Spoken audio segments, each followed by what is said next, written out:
আসসালামু আলাইকুম। বাংলাদেশ ভারতে বিশ্বকাপ খেলবে কি খেলবে না এটা নিয়ে যখন চরম তর্ক বিতর্ক চলতেছে, ঠিক ওই মুহূর্তে গতকাল আইসিসির সিকিউরিটি টিম বাংলাদেশকে 3টি শর্ত আরোপ করে ভারতে বিশ্বকাপ খেলতে যাওয়ার ক্ষেত্রে। প্রথম কথা হচ্ছে যে বাংলাদেশ তাদের স্কোয়াড থেকে মুস্তাফিজুর রহমানকে বাদ দিতে হবে।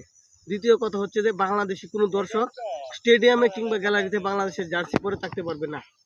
3 নম্বর হচ্ছে যে বাংলাদেশে যে আগামী মাসে জাতীয় সংসদ নির্বাচনটা হতে যাচ্ছে, এটা যদি সম্ভব হয় পিছিয়ে দেওয়ার জন্য বিশ্বকাপ উপলক্ষে।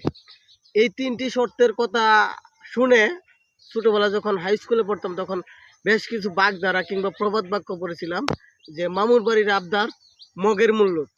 এই দুটি কথা আমার মনে পড়ে গেল।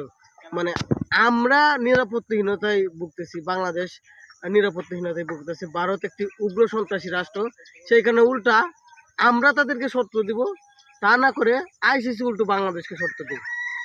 মানে এটা কি মানা যায়? এখন এই 3টা শর্ত মেনে বাংলাদেশে কি ভারতে বিশ্বকাপ খেলতে যাওয়া উচিত উচিত না, আপনারা কমেন্টে জানান।